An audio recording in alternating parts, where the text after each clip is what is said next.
from their state of brokenness to become outstanding witnesses. Paano magiging outstanding witness ang isang OFW? Naging kapalit ng pagtatrabaho ko sa Hong Kong is yung nasira yung pamilya, yung husband ko nagloko. Ano ang kahihinatnan ng kanyang buhay? Sa atin, ang tawag doon, hospitality girls. Sa Hong Kong, ang tawag doon, hostess. In fact, nagbabayad pa nga ng income tax. Nakalagay nga, hostess ang trabaho eh. Profession, hostess. Makalaya pa kaya ang isang Magdalena sa kanyang madilim na nakaraan? Lahat ng yan at marami pang kwento ng buhay dito lang sa The 700 Club Asia. Susunod na!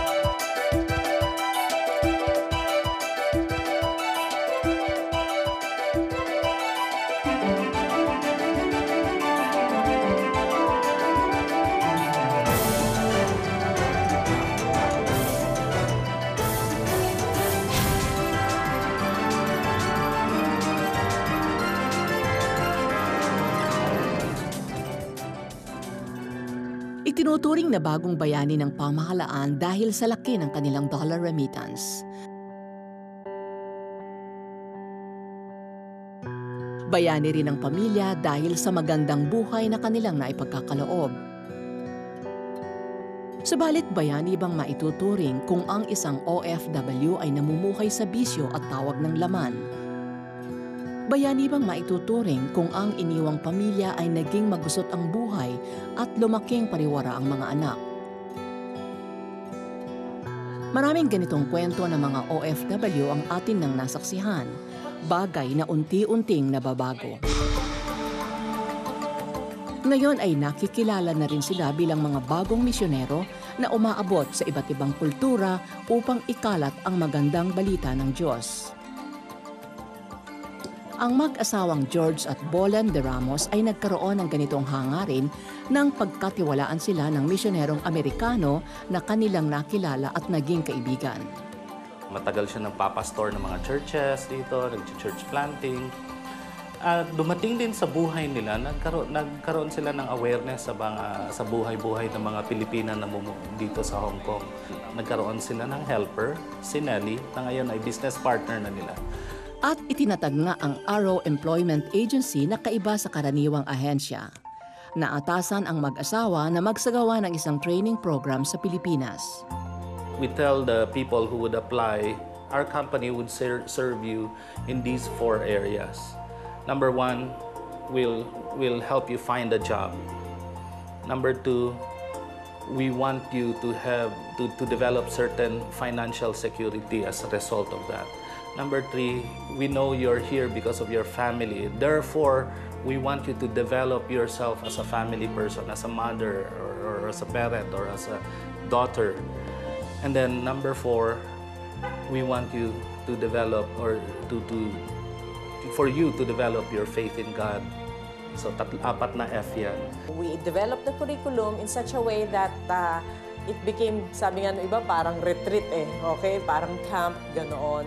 So, nakakilala sa Panginoon, doon sa training program until they came here. Sa paglipas ng panahon ay lumaki ang bilang ng mga Pilipinong kanilang nare-recruit at na-train at naipapadala sa Hong Kong. Dahil dito ay nabigyan ng bagong tungkulin ang mag-asawang George at Bolan.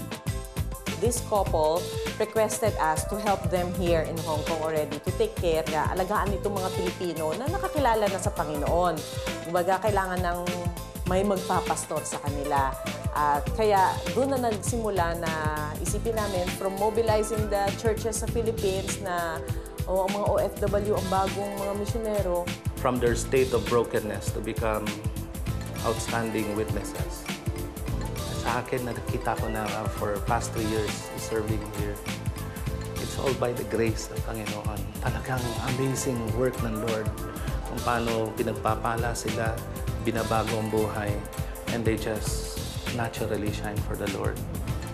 Hindi nagtatapos sa pagbibigay ng trabaho ang gawain ng mag-asawa sa ahensya. Pag umuwi kami ng Pilipinas, we also visit families. Ayon, and nabibisita niya yung mga anak, ganoon, at nakakumusta. They've come to know the Lord here, and they wanted their family to experience that as well. And it was just a beautiful experience. Naalala ko yung kwento ng isang lady namin, si Susan. Sabi niya, dumating yung point na maghihiwalay na yung mag-asawa na employers niya. And ang ginawa niya, nag-aaway, yung mga bata umiiyak. Ginawa niya, niyakap niya, tapos sabi niya, let's come here, we will pray. Hindi sila Christian, pero sabi niya, halika, your father loves you, your mother loves you, and Jesus loves you so much. So they just kept on praying and praying that the fight will be over and that they will love each other. Ganun, no? So pray and pray. Mamaya konti, sabi niya, in Jesus' name, sumagot yung dalawang bata ng Amen. Yung pala yung father, yung nandun sa likod, nakatingin. Dahil sa nasaksihan ng lalaking amo, hindi natuloy ang hiwalayan. Do not leave us, please. Please do not leave us. We need you. And thank you that you pray to your God. Do you think your God can also be my God? Ganoon. Kaya nakikita mo bigla na ang mga Pilipina nagiging patotoo sa mga employers nila dahil nakikita yung ehemplo ng pananampalataya at katatagan. The Lord sovereignly sent the Filipinos out of the country. God has a plan for us, and it is up to us to really surrender our lives to Jesus Christ. At parati namin sinasabi sa mga kababaihan at siguro sa lahat na rin ng mga nakakakilala sa Panginoon, no? Hindi lang kayo overseas Filipino workers. Be an outstanding Filipino witness for Christ.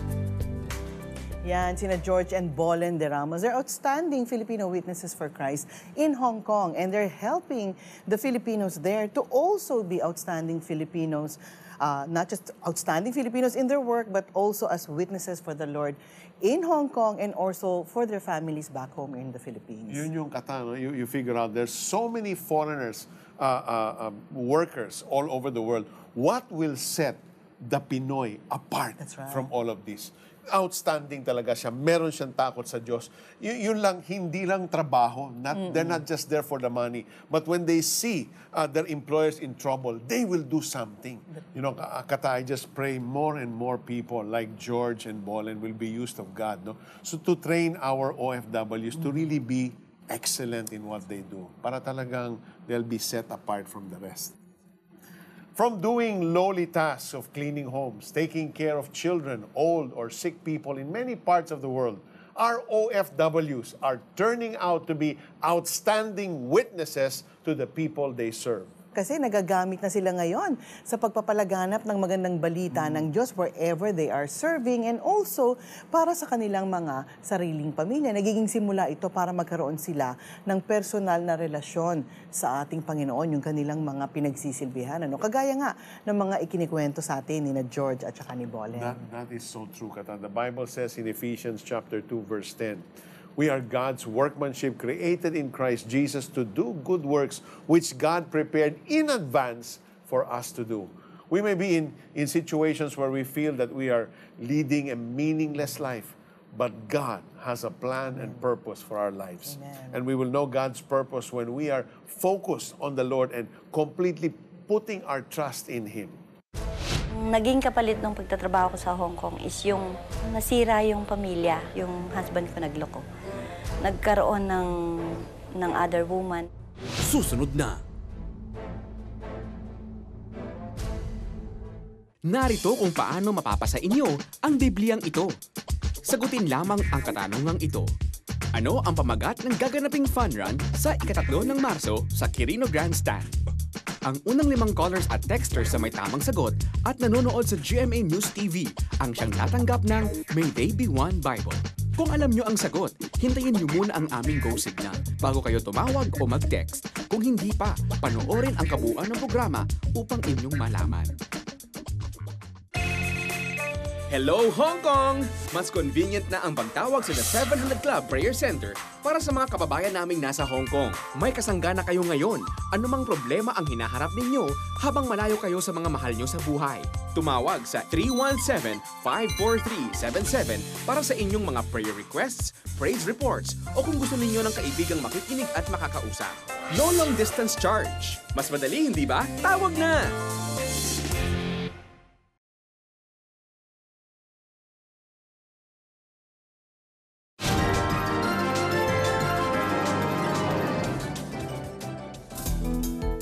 Tinatayang 2,500 Pilipino ang nangingibang bansa araw-araw upang maghanap buhay. 50% nito ayon sa report ay mga domestic helpers. Isa na rito si Flor Halique. Umalis ako nung August 1988, papuntang Hong Kong. May trabaho yung husband ko, kaya lang lumalaki yung mga bata. 3 years na kaming hindi nakakabayad sa bahay. Nung umalis kasi ako, ang pangako ko sa sarili ko, mabayaran lang yung bahay. Hindi mabigat ang naging trabaho ni Flor sa Hong Kong, subalit mahirap para sa kanya ang mawalay sa kanyang pamilya. Ang pinakamalaking benefits ng financially, pero physically at saka emotionally, hindi. Mahirap. Noong time na yon, naging mahina ako. Gusto ko nang umuwi pagka naalala mo na sila lahat. Yun yung pinakamalungkot. For the next 4 months, ganun. Ganun ang sitwasyon halos araw-araw. Pinilit paglabanan ni Flor ang kalungkutan upang ang kanilang bahay na hinuhulugan ay mabayaran. Na-overcome ko yun, siguro pang 3 months ko na, naghanap ako ng church. Nakakilala ko sa Panginoon sa pamamagitan ng TV. 700 Club na noon yung pinapanood ko. Sa 700 Club, natutunan kong mag-pray. Ibig sabihin, walang patid na pananalangin. Pag nalulungkot ako, lahat ng mga sulat na pinadala nila, binabasa ko lang yun ng paulit-ulit. Di naglaon, ang pananampalatayang yon ay lalong nasubukan nang dapuan siya ng mabigat na karamdaman habang malayo sa pamilya. Early 1990, sumasakit yung right sa tiyan ko. Pinatingin ako ng boss ko, ang sabi, yung left ovary ko kailangan tanggalin. Meron daw bukol. Bawal po kasi sa ospital sa Hong Kong yung may bantay. Kahit operahan ka, wala kang kasama kundi mga doktor. So ang hiningi ko lang po doon sa doktor nung operahan na ako, makasama ko yung Bible. Nakatulong yung amo ko. Inalagaan niya ako sa ospital. Tinulungan niya akong mag-gain yung strength ko. Tapos, pinag-stay niya lang ako sa bahay ng 2 months nang may bayad. Nung kaya ko na after 1 month, nag-uunti-unti na ako magtrabaho. Di naglaon, lumakas ang pangangatawan ni Flor. Subalit, pinahinang muli ang kanyang kalooban sa kanyang natuklasan. Ang naging kapalit ng pagtatrabaho ko sa Hong Kong is yung nasira yung pamilya, yung husband ko nagloko. Nagkaroon ng other woman. Dahil dito, ang panganay na anak ni Flor ay nagrebelde sa kanilang ama at ang bunso naman niya ay naglayas. Sa akin, iyak lang ako na iyak. At saka pray ako ng pray. Sinikap ni Flor na babayaran ang kanilang pagkakautang sa bahay at nagdesisyong umuwi sa Pilipinas upang magsimulang muli. Hindi ka magiging masaya sa pera lang. Meron pang bukod dun sa pera na mas nakakapagpaligaya sa'yo. Yung pakikipag-isa mo sa Panginoon, yun yung higit. At saka yung pag-iisa naming pamilya. Yung nandito kami na magkakasama. Iba yung nanay, yung nandito yung maiiyakan ka ng mga anak mo, maiga-guide mo. Dito sa Pilipinas, sinubukan ni Flora mag-training bilang isang real estate agent. 7 months na ako, hindi pa ako nakakabenta. Pero nung bumenta ako, pinasalamatan ko yung Panginoon. Alam niyo kung bakit? 7 million din ang benta ko noong time na yon. Doon talaga nag-start yung blessings ng Panginoon na yung biyaya talaga umaapaw. Mula sa pagiging ahente, naging presidente ng Realty si Flor Halique. Bukod dito, nakapagpatayo na rin siya ng eskwelahan. Nag-start kami ng 2001 ng 17 student. Second year namin is 66. Ngayon, meron na kaming 110. Kahit pala dito ka sa Pilipinas, no? Pag sumasampalataya ka sa Panginoon, at saka nandoon yung dedication mo sa trabaho mo, kaya mong kitain na hindi ka na kailangang malayo sa pamilya mo. Lubos ang kasiyahan ni Flor. Bukod sa pag-asenso ng kanyang kabuhayan, muling nabuo ang kanyang pamilya. Sa husband ko, natuto akong magpatawad. Nag-gain ng respeto kami ulit sa isa't isa. Sa mga pagpapalang natamo ni Flor, napatunayan niya na hindi pangingibang bansa ang susi sa matiwasay na pamumuhay, kundi ang pagpapasakop sa kalooban ng Diyos na siyang may hawak ng magandang kinabukasan ng kanyang pamilya. Maganda yung na-discover ni Flora, no? Kasi karamihan sa mga ating mga kababayan ngayon gusto talaga mag-abroad kahit mag-domestic pa sila, magpakaalila sa ibang bansa, kahit may kakayanan naman silang magturo at magtayo ng sarili nilang eskwelahan, ano? Magandang sinabi niya na hindi sa pangingimbang bansa pala makukuha lamang o matatagpuan ang kasaganaan at kaligayahan sa buhay, kundi yung sa pagpapasakop sa ating Panginoong Diyos. And I think, ang nangyari din, nagpasakop din siya sa kanyang mister, who is actually the head of her family, kaya nabuo muli ang kanyang pamilya. At syempre, nandun na yung pagpapatawad, na ibinigay niya sa kanyang asawa.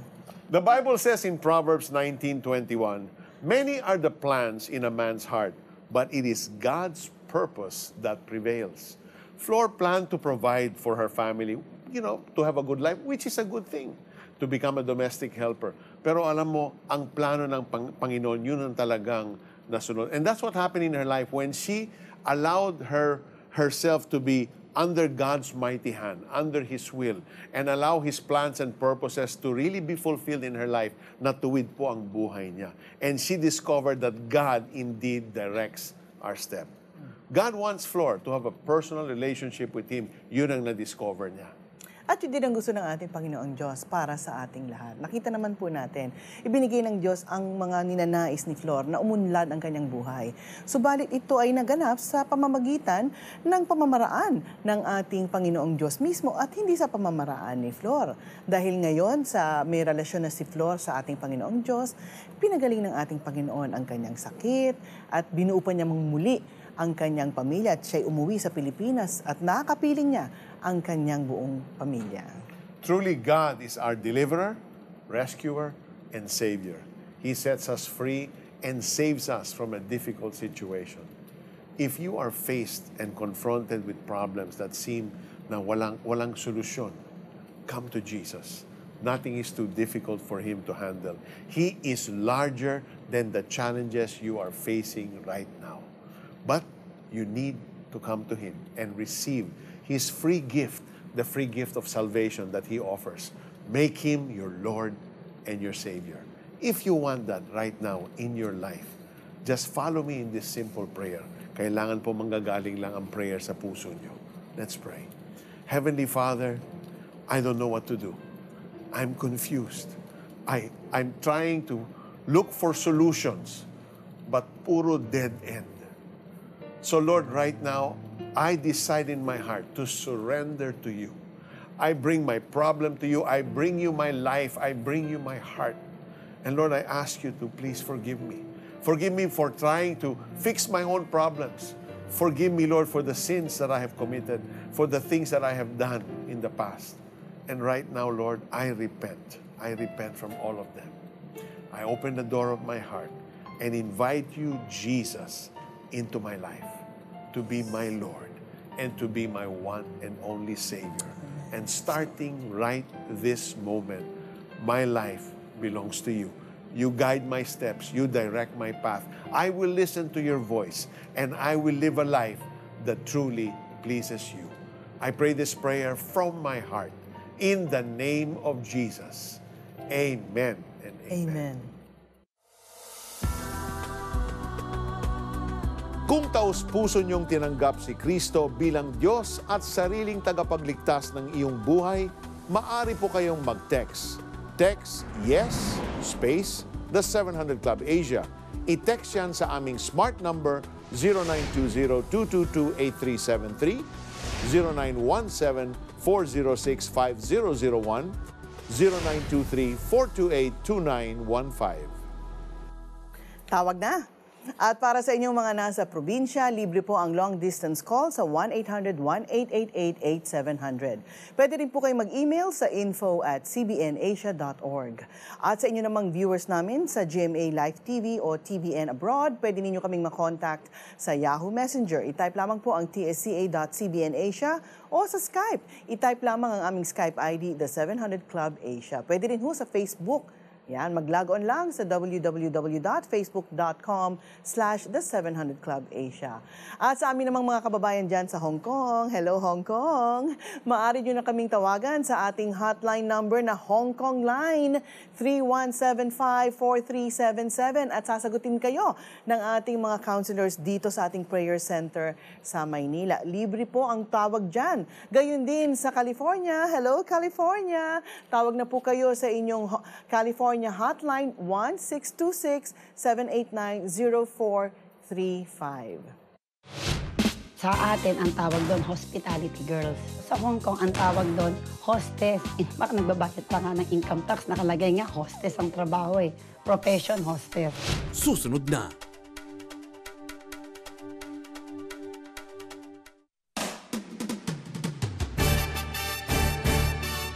Hi, ako po si Father Tony Navarrete Jr. ng Archdiocese of Manila. Si Helen po ng Word of Hope. Enan, Mike, Lexi ng Trinity Beyond Borders. Tatakbo po kami Sa Bible Run. ngayong March 3, 2012. Sama po kayo!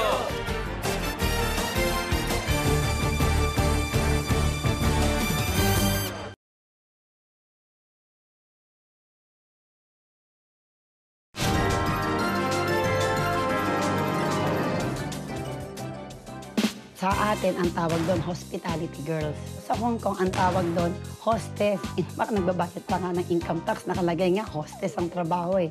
Profession, hostess. Ang asawa ko kasi, musikero siya. Isa siyang drummer, ako isang dancer.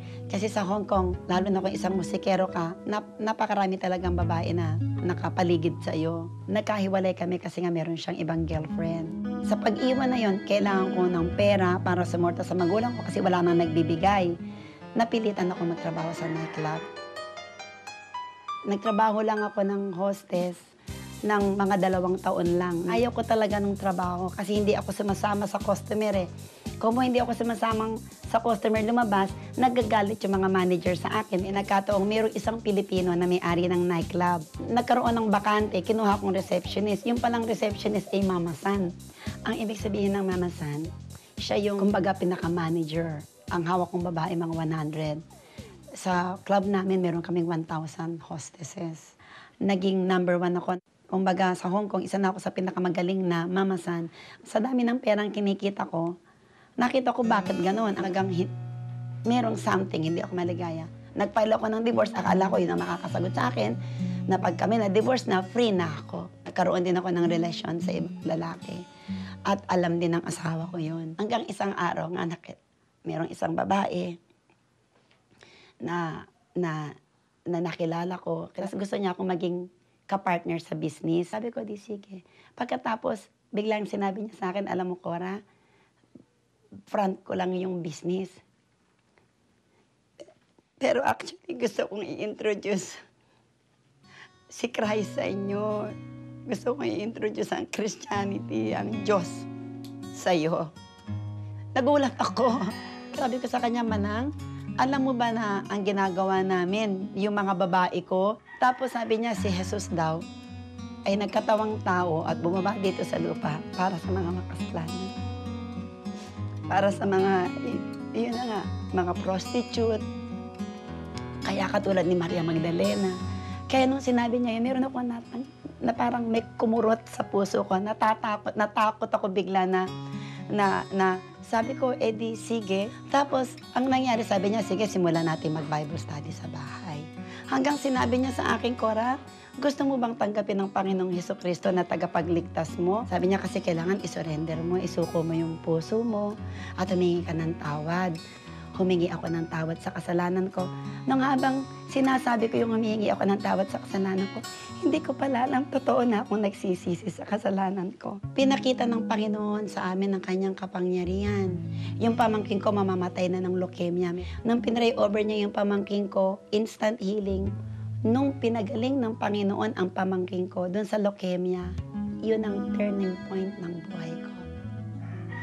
Na umuwi ako ng gabi na yun, at sinabi kong, totoo ka pala.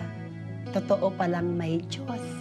Pero ako, nagpatuloy pa rin ako sa trabaho ko kasi hindi ako pwedeng mag-resign dahil meron akong kontrata. Hanggang ako dumating ang pagkakataon sa akin yung oras ko na hindi ko na kaya at sinabi kong idemanda man ako o ikulong, aalis ako. So nagpaalam ako sa club, galit na galit sila sa akin. Sabi ko, Lord, kailangan palayain mo ko, Ama. Yung oras na yun habang humihingi ako ng kapatawaran sa Panginoon, nagkaroon ako ng isang manifestation na sinabi ng Panginoon na ang spirito ng pimp ay kailangang umalis sa'yo. Ang akala ko nga, espiritu ng prostitution, espiritu ng immoralidad, espiritu ng adultery, at sinabi kong, ikaw espiritu ng pimp, lumayas ka sa akin sa pangalan ni Jesus. At mula nung araw na yon hanggang ngayon, hindi na ako nakabalik sa nightclub. Nung nakipag-iwalay ako sa boyfriend ko, wala akong ginawa kundi ibinigay ko lahat ng aking puso, lahat ng aking pagkatao sa Panginoon. Noong 1992 nga na sinabi sa akin ng Panginoon na bumalik ako sa asawa ko. Kinausap ko siya na sinabi ko sa kanya, yung divorce, hindi ko na itutuloy. Kung sa anuhan nung araw, marami siyang pinagbago talaga. Kaya ng pag-iinom, sigarilyo, nung araw, nanigarilyo yan. Natutuwa ako na nakilala niya ang Panginoon. Sabi ko sa kanya, nangangako ako, hindi ko na babalikan ang lahat ng kataraan. Nung ni-restore kami mag-asawa na yon, nag-celebrate kami ng aming 25th wedding anniversary. Wala kaming pera. Kung ang Panginoon daw ay nag-restored, pati yung sa restoration, ang provision ay nandun. So ngayon, ako'y nanalangin at may ginamit ang Panginoon na isang kapatiran na sinabi, anong gagawin mo sa 25th wedding anniversary nyo? Sabi ko, wala, kakain lang tayo. O pumunta ka na doon sa shop, magpagawa ka ng damit. Hanggang siya, in-arrange na niya ang buong entourage ng wedding. At hindi lang po yun, purihin ng Panginoon, may isang tao na binless kami, na hindi namin sukat akalain, binigyan kami ng trip papunta sa Europe para sa aming anniversary. Ang isang advice na masasabi ko sa mga babae na nagtatrabaho sa nightclub, kahit na anong dami ng kinikita nyo, wala ring mapupuntahan. Ang kayamanang nakukuha sa prostitution o sa immoralidad ay isang kayamanan na may kasamang pighati. Kaya ako ang maia-advise ko, hanapin nyo ang Panginoon dahil siya lang ang makakapagbigay ng totoong pangangailangan. Kita mo si Cora, sabi niya, ang dami niyang pera nung araw, pero hindi siya nakaka-Europe. But look, the moment she gave her life to Christ, see what God has done in every area of her life. Yung relationship niya, yung buhay niya, yung blessing. Yes. Diba? Miracle healings ng kanyang pamilya. Talagang ang Panginoon Diyos, pagka nagbiyaya siya, siksik, liglig, umaapaw. Ano? Hindi maawat. Lahat, sabi mo nga, Peter, lahat ng areas ng buhay ni Cora inayos ng Panginoon Diyos. Paano pa nga naman siya babalik doon sa makasalanan niyang buhay? Alam po ninyo, yung ginawa ho ni Cora, that's what you call repentance, no? You make a 180-degree turn. Na yung dati mong buhay ay talagang tatalikuran mo na. Dito ka na ngayon pupunta. Hindi mo na pwedeng balikan. No? Hindi mo na kayang balikan yung dati mong buhay, lalo na pag nagpakita ang Panginoong Diyos ng kabutihan at katapatan sa inyo, na tiyak gagawin ng ating Panginoong Diyos, wala ka ng ibang choice talaga kundi ang sumunod at magsilbi sa ating Panginoong Diyos at ibigay yung kung ano yung dapat sa ating Panginoong Diyos, dahil ang Panginoong Diyos ibibigay din niya kung ano yung naangkop din para sa inyo, kagaya ng nakita natin sa buhay ni Cora. Narinig naman po ninyo, dahil alam ko, Peter, maraming mga, hindi lang kababaihan, maging mga kalalakihan, ano? Yes. Alam ko sila ngayon ay they're engaging in fornication, in extramarital affairs, simply because they want some riches, okay? Or for some of them, maybe for real need, no? Real financial need, and they actually turn to selling their flesh, no? And engaging in these relationships. You know, we want to pray for you right now, because the Lord wants to redeem you. The Lord wants to save you, and He wants to restore you to that place that He had actually planned for you. So we're going to pray for you right now. And if you want a new life, the Lord wants to give it, and He's ready to give it to you right now. Let us pray. Diyos Ama, patawarin mo ako sa aking naging buhay na makasalanan. Binenta ko ang aking katawan. Yung iba naman sa inyo, mga kapatid, binenta ninyo yung sarili ninyong mga anak sa prostitusyon. Ang kailangan lamang po natin ay humingi ng tawad sa ating Panginoong Diyos at siya po'y mabuti para magpatawad. Manalangin tayo, Diyos Ama, patawarin mo ko sa aking mga kasalanan. Naniniwala ako na si Jesus ay nagpatawad sa akin. Kung kaya't ngayong araw na ito, ako'y bago ng nilalang. Ituro mo sa akin, Panginoong Diyos, ang tamang daan para ako ay mabuhay ng maayos at matuwid. At para sa inyong mga kapatid, mga kababaihan na hindi makapagpatawad doon sa mga nagsamantala sa kanila, mga nagbenta sa kanila. Right now, because you have already received forgiveness from God, what can you do but to forgive them as well? At bahala na ang Diyos sa kanila. Manalangin tayo ngayon. Ama ko, napakasakit ho ng ginawa nila sa akin. Nakita mo ang lahat ng aking kahirapan at pagdurusa. Hindi ko maunawaan kung bakit kinailangan ko magdaan sa ganong klaseng buhay. Pero Diyos Ama, naniniwala ako sa iyong kabutihan at katapatan. Kung kaya lahat ng mga nanakit sa akin, ibinibigay ko na sa iyo, Diyos Ama, pinapatawad ko po sila.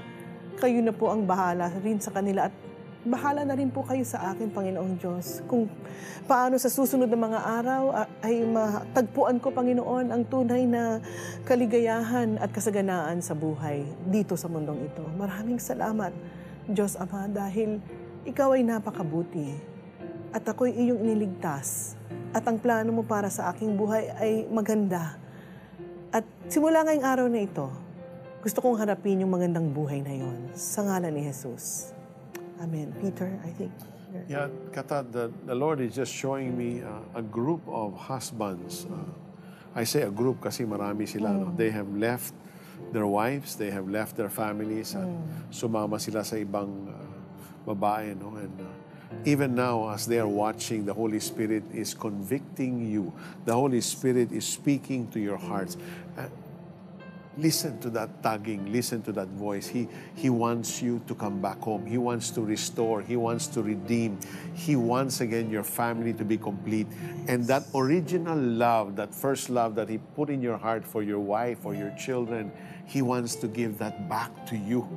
And enjoy what good plans He has for a family to be together. And Kata, there's also several young men who are into pornography and nagiging addict na sila. Even now, as you watch this, you felt something in your spirit na alam mo, you need to get out of that bondage. So even now, in the name of Jesus, I set you free from that clutches of pornography even now. I break that hold upon your life in Jesus' name. In Jesus' name, the chains are falling off you. Receive your freedom now from the Lord Jesus Christ. You are set free from that spirit of pornography, that spirit of lust that's been controlling you right now. Receive your freedom in Jesus' name. Thank you, Lord. Amen. Thank you, Father. Kung taos-puso niyong tinanggap si Kristo bilang Diyos at sariling tagapagligtas ng iyong buhay, maaari po kayong mag-text. Text yes, space, the 700 Club Asia. I-text yan sa aming smart number 0920-222-8373, 0917-406-5001, 0923-428-2915. Ang pag-produce natin ng basura or ng waste ay hindi ganun kalaki para gamitin natin yon upang mag-produce din ng methane at gamitin pag-produce ng kuryente or gamitin natin na fuel. Hindi ganun karami.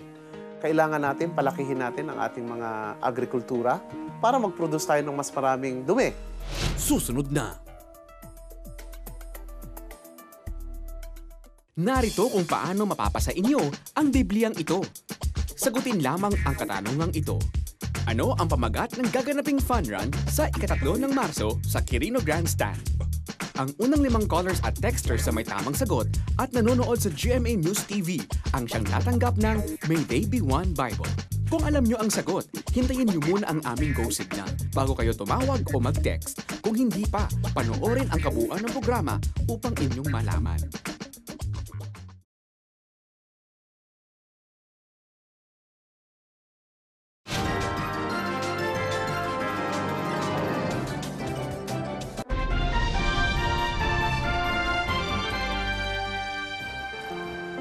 Para sa isang bansa kung saan 70% ng mamamayan ay mahirap, ang Pilipinas ay siyang may pinakamahal na singil sa kuryente sa buong Asya.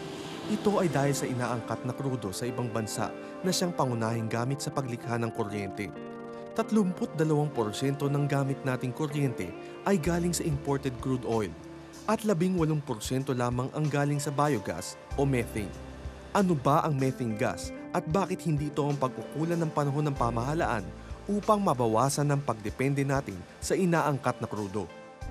Ang natural gas at saka biogas basically ay parehas. Ito ay nag-i-emit na nanggagaling sa pagkabulok ng mga tinatawag nating mga waste, no? Or ano man na nanggaling sa organic materials. So, ang pinakamalakas na ngayon na nagpo-produce ng biogas ay yung ating mga dumi na nanggagaling sa pang-araw-araw natin, yung tinatawag nating mga wastes. Pero bukod dyan, pwede nating ipunin at ginagamit ngayon yung tinatawag nating biogas na nanggagaling sa mga dumi ng mga hayop. Halimbawa, kung meron tayong mga pag-aalaga ng mga babuyan, itong mga bakahan, yung kanilang dumi, kung iipunin natin at gagawa natin ng technology, ito ay ma-harness natin ng methane.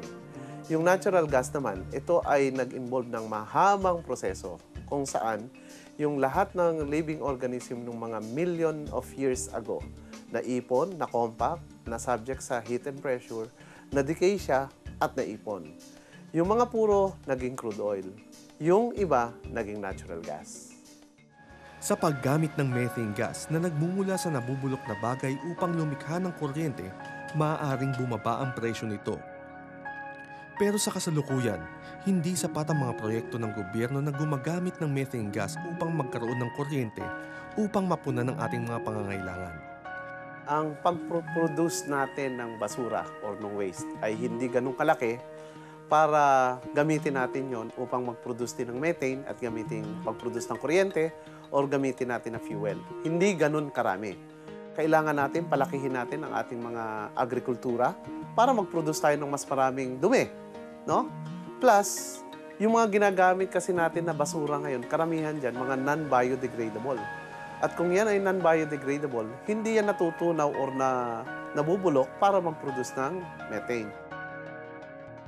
Isang balakid sa paggamit ng methane ay ang pagiging delikado nito dahil sa ito ay combustible o madaling masunog. Noong 2007, isang pagsabog ang yumanig sa isang mall sa Makati at ang sinasabing dahilan nito, methane gas. Pero tulad din ng ibang fossil fuel ayon sa Department of Energy, kung maingat na gagamitin at pag-aaralan ng mabuti, ay magiging magandang pagkukunan ng enerhiya. Bawat kasi technology at fuel, may kanya-kanyang standards. Kaya lang, nasanay tayo dun sa standards na para sa liquid fuels. Hindi tayo sanay sa mga gas, yung LPG, natural gas, kasi hindi natin pangkaraniwang ginagamit. Samantalang ang LPG, hindi mo pwedeng ilagay kahit saan. Kasi mas madaling sisingaw. So yung standard ng LPG, palaging sinusunod. Hindi pwedeng substandard. Pag naging substandard, ang resulta sumasabog. Paano natin ikukumpara? Yung isang kalan na gasera, yung gas, or yung lampara na gas, di ba pag sinindihan mo yun, kulay-pula yung apoy, tapos mausok? Samantalang yung LPG na lutuan, di ba kulay blue yung flame, tapos halos hindi nag-uuling yung ilalim ng mga kaldero natin. So, ganun kalinis kapag gas ang ginagamit mo, komparado dun sa kerosene na gagamitin mo na liquid. Ang Pangea ay isa sa pinakamalaking kumpanyang nagpapatakbo ng isang methane-producing plant. Ang methane ay ginagawa sa pamamagitan ng pagsipsip ng methane gas sa Payatas Dam Site upang gamiting fuel sa electric generator. Dahil dito, ang buong Payatas Dam Site ay nakagagamit ng libreng kuryente. Ayon sa Pangea, simula pa lamang ito dahil sa mga susunod na buwan, pwede na nilang punan ang pangangailangan sa kuryente ng buong Payatas. Sa Phase 2, magkakaroon tayo ng 2 pang additional na generator at ang ating magiging capacity ay nasa 1,200 kilowatt. At enough na yon para accommodate kami ni Meralco at maging independent power producer. Ang kuryente galing sa biogas is mas mura kumpara dun sa mga binibili natin sa mga conventional power plants. Bigyan ko kayo ng figure, ang ating conventional power plants nasa 9.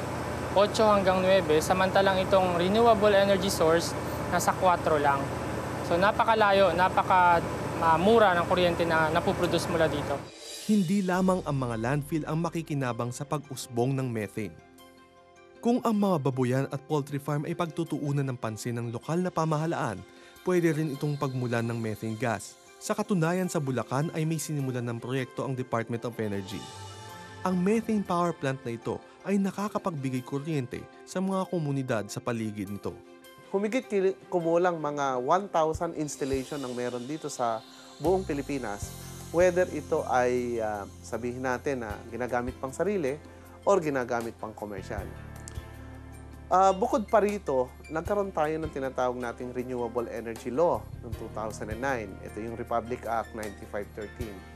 Itong batas na to ay nagbigay ng mas malawak na insentibo para sa mga private sector para gawing komersyal ang pagpuproduce ng methane galing sa mga basura at basura. Maaaring ito ay municipal solid waste, yung basura natin sa bahay, o yung mga agricultural waste. Sa dami ng basurang ating itinatapon sa mga dump site, makatutulong kung ire-resiklo na lamang natin ang methane na nalilikha dito. Kung bibigyang importansya lamang ng ating gobyerno ang kapakanan ng mas marami at hindi ng mga negosyante, paiigtingin nito ang pagtatayo ng mga methane gas-powered electric plants sa bansa. So ayan Kata, very clear, may solusyon ang expensive power that we are paying right now. Imagine if you're paying 10,000, then magiging 5 lang yun, half. Sana, malaking bagay yun. Well, that's really good news, no? At least ang Department of Energy is taking it seriously. Palagay ko isa ring bagay siguro na dapat din i-promote sa TESDA, no? Sa training, skills development, sa discovery ng mga inventor, kasi dami namang mga magagaling na Pilipino. Alam na natin, merong teknolohiya that could help us there. In fact, I was in Israel 2 years ago and I saw how they actually converted yung sakaw, yung dumi ng mga baka, no? At ang lalaki ng mga tangke nila para sila ay may gas, na methane gas na napoproduce, ang daming farms sa Pilipinas. Siguro naman medyo pwede nating i-systematize para maging maayos ang pagkokolekta ng mga yan at paano mako-convert. Gayon din yung sa basura. Hindi naman siguro sa payatas lang dapat ang payatas lang nangyayari. Wherever there's a dump site, you can do that. Hindi lang yan, ang daming ang basura. Ibig na yung basura nagdudulot ng baha sa ating bansa. Dapat siguro nakokolekta rin yan. Dapat ayusin din siguro yun, yung proper na pagkokolekta ng basura at proper dumping at nang makapag-produce tayo ng tamang gas para sa ating gamit. Hindi na tayo kailangan maging bihag, kumbaga, ng Middle East countries na nag-e-export ng kanilang fuel para sa ating gamit.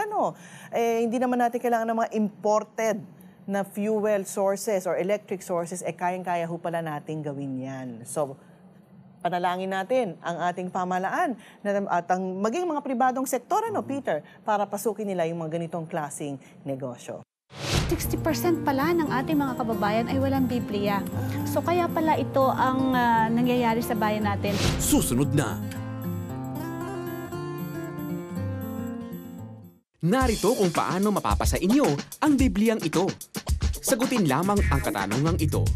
Ano ang pamagat ng gaganaping fun run sa ika-3 ng Marso sa Quirino Grandstand? Ang unang 5 callers at texters sa may tamang sagot at nanonood sa GMA News TV ang siyang tatanggap ng May They Be One Bible. Kung alam nyo ang sagot, hintayin nyo muna ang aming go signal bago kayo tumawag o mag-text. Kung hindi pa, panoorin ang kabuuan ng programa upang inyong malaman.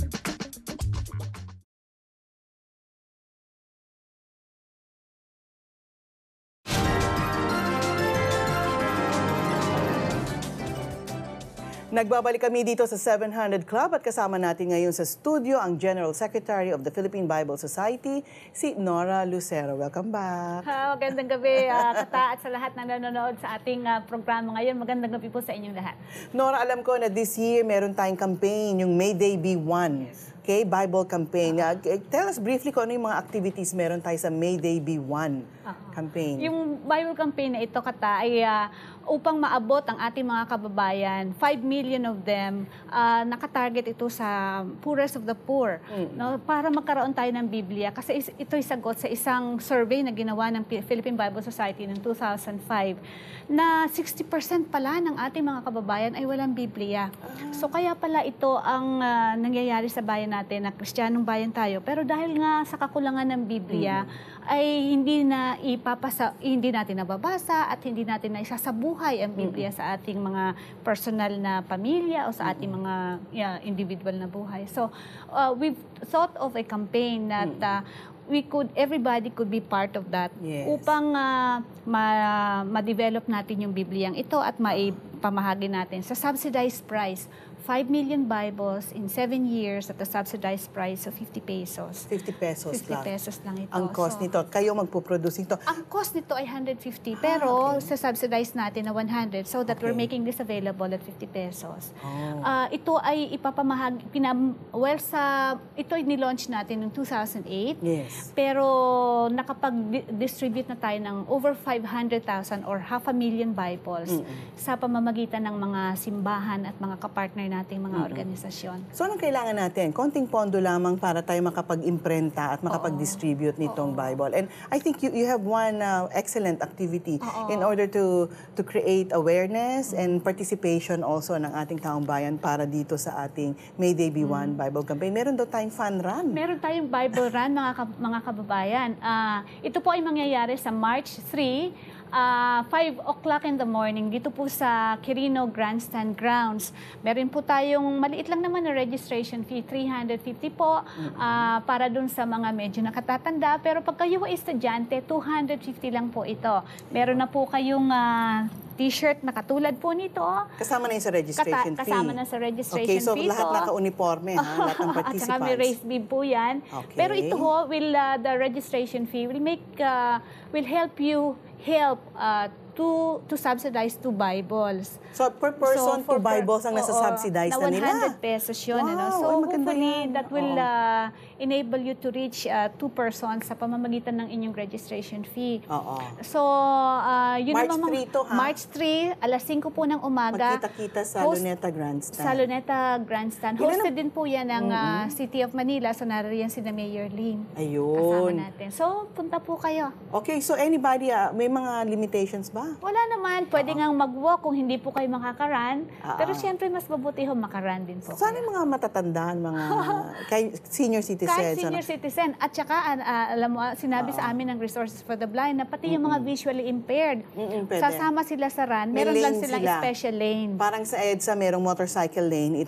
May visually impaired lane naman. Nora, kwento mo naman sasali ako dito. Sige. Register. Gusto ko rin yung t-shirt kasi. Alam mo, Nora, it has been stated in your vision that your aim is to transform the country. Paano ninyo ito gagawin? Nakakatuwa kasi kanina narinig natin yung testimony ni Cora, no? Kung paano siya binago ng Panginoon sa pamamagitan ng pagkilala sa Panginoon. At syempre, yung pagbabasa ng salita ng Diyos. Kasi sa ating eksperyensya, kapag ang tao, ito eksperyensya ko, ito kata, palagay ko ikaw rin. Kapag nagbabasa tayo ng salita ng Diyos, nakikilala natin ang Panginoon. Naiintindihan natin kung anong kagustuhan niya sa ating buhay. At kapag sinunod natin ang kanyang sinasabi, nababago ang buhay natin. So, kapag ito'y nangyayari sa isang personal na tao, sa personal na buhay niya, naaapektuhan ang kanyang pamilya, nabuo ang pamilya ni Cora, at nakikita natin na pag ito'y sa isang pamilya nangyayari, yung community natatransform. And I think it ripples and affects the whole country. So, yan ang panalangin natin sa isang Kristiyanong bayan na katulad ng Pilipinas, na sana nga maging Kristiyano tayo sa isip, sa salita, at sa gawa. O, di ba? Parang ano yan. Amen. Yun din naman ang intensyon ng 700 Club. And PBS, that's why we support this, na sana bawat pamilya, bawat bahay ay magkaroon ng Biblia. As a matter of fact, for those of you na tatawag sa ating ngayon, meron tayong campaign dito, ha? Pag kayo tumawag, sana nanonood kayo during the whole show, kayo tatanggap nitong May Day Be One Bible. Thank you very much, Nora. And I'll see you there at the Quirino Grandstand on March 3-5 in the morning for the May Day Be One Bible Fun Run. Thank you very much, Thank you. Nora. Thank you very much. Hindi mo na alam kung anong gagawin mo. Kasi mahirap ang buhay. Naranasan din namin kung papaano patapusin mo maghapon ng hindi mo alam kung saan ka kukuha. Susunod na.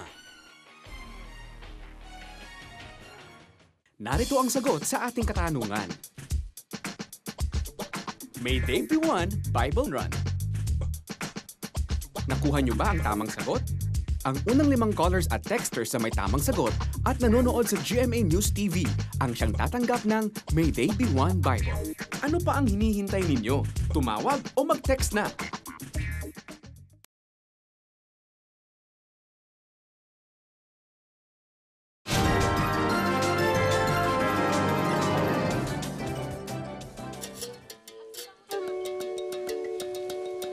Napakaganda ng probinsya ng Aurora. Masisilayan dito ang mga biyaya ng lupa at dagat, ang matingkad na luntian at malalim na bughaw. Naroon din ang mga kulay ng simpleng daloy ng buhay dito.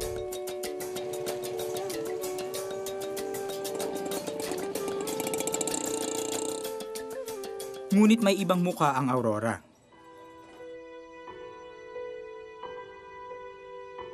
Madalas itong daanan ng bagyo at sa pagragasa ng mga ito, biktima ang mga simpleng taong walang kalaban-laban sa madidilim na hagupit ng buhay.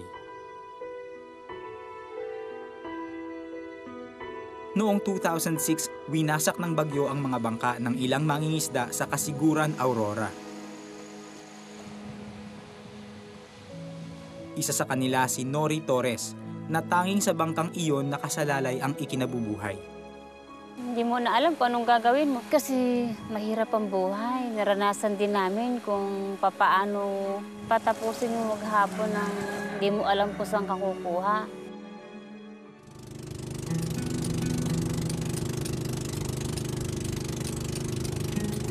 Sa gitna ng kalamidad, naroon ang Operation Blessing para kay Nori at sa mga kapitbahay niyang nawalan din ng kabuhayan. Hinandugan namin sila ng mga bagong bangka para matulungan silang makabangon sa trahedya.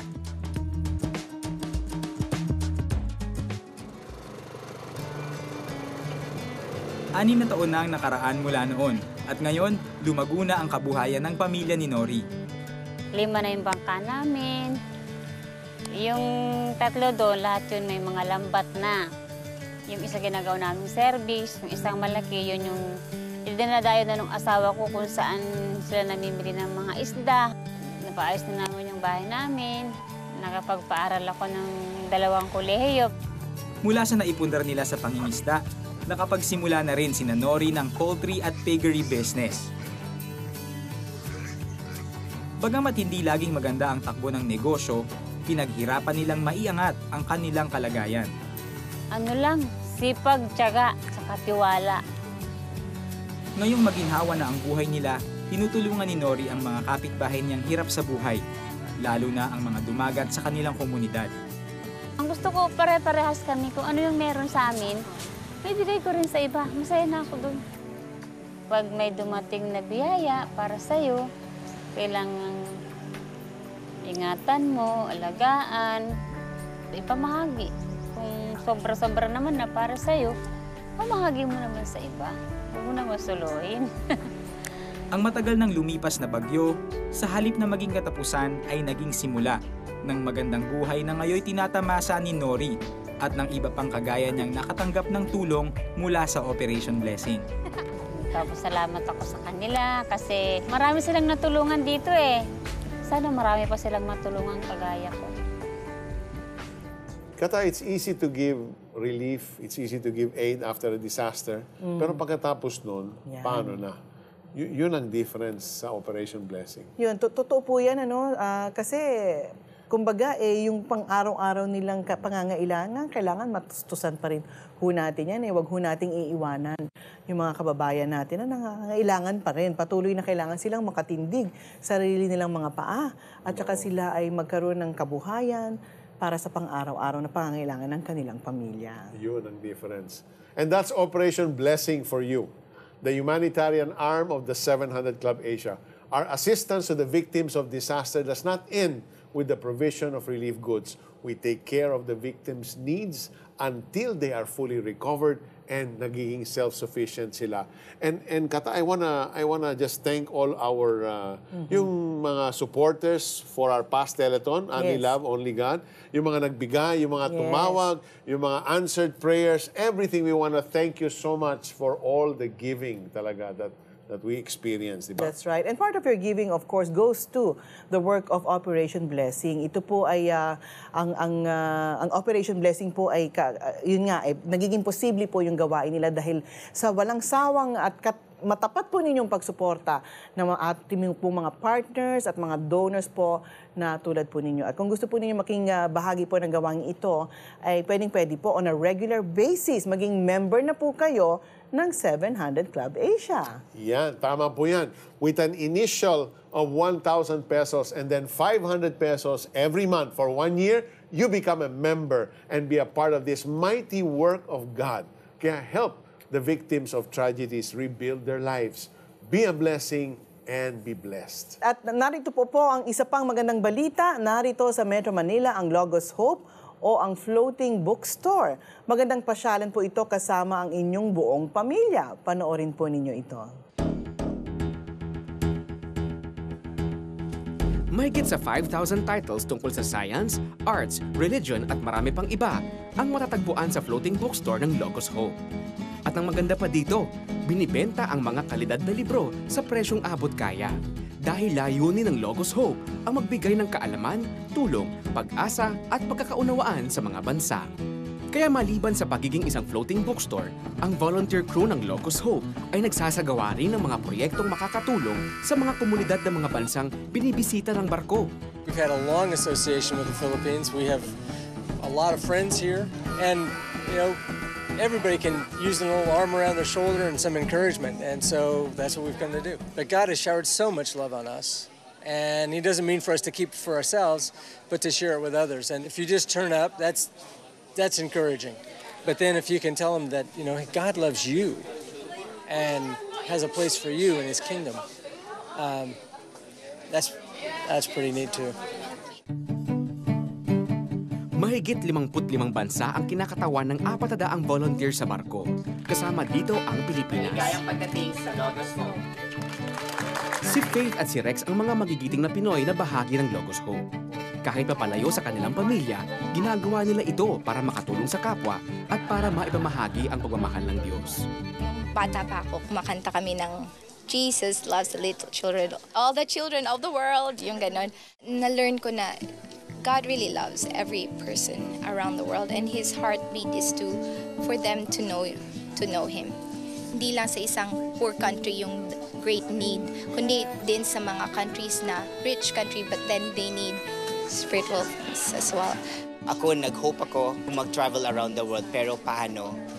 But opportunity na inopen sa akin yung door to be a part and to travel around the world to help the people in needs. It's a blessing and honor for me as a Filipino. At hindi lamang ang mga kababayang Pilipino ang natuwa sa pagbisita ng Logos Hope sa bansa, kundi pati na rin ang international crew nito. I really enjoy the friendly culture and it's something that I've genuinely never experienced before in a culture. Like I think for me this is the first time I've come into a country and I felt so comfortable just making friendships. I really love the people. It's so easy to connect with them. What is really special, the smile. When I compare it to other nations, I just see something really special. Halina't bisitahin ang floating bookstore ng Logos Hope. Maaari ring dumalo sa kanilang International Night kung saan maaaring mag-relax at makapanood ng cultural performances na may dalang mensahe ng pagmamahal ng Diyos para sa sanlibutan. Alam mo, Peter, ang gaganda ng mga books dyan at saka mura. Kaya sana pumunta kayo dyan sa Pier 15, dyan sa May Manila Hotel, ano? And they'll be there until March 14 and then they will sail to Subic. Okay. Sa Subic naman sila dadaong. Tama, punta kayo dyan. Before we came to know Christ and have a personal and loving relationship with Him, we were slaves to sin and worldly ambition.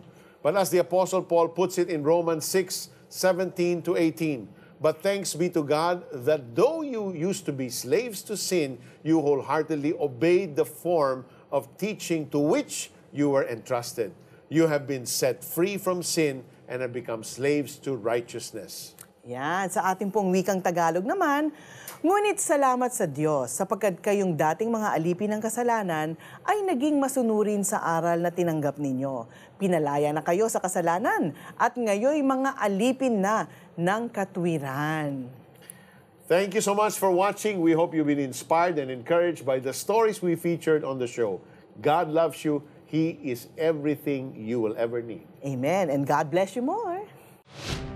Lulong ka ba sa sex? Na-inlove ako kasi kinukulit niya ako sa cellphone ko. Drugs at iba pang bisyo? Nasisilaw ka ba sa kinang ng salapi? Natutukso ka ba sa pagkain, damit? Bagong gadgets o gimmick ng barkada? Plus, pakinggan ang mga quotable quotes ng inyong paboritong artista. You should not fight temptation. You should run away from temptation. Lahat ng yan sa Temptations of Life sa The 700 Club Asia. At baka ikaw pa ang manalo ng mga premyong ito.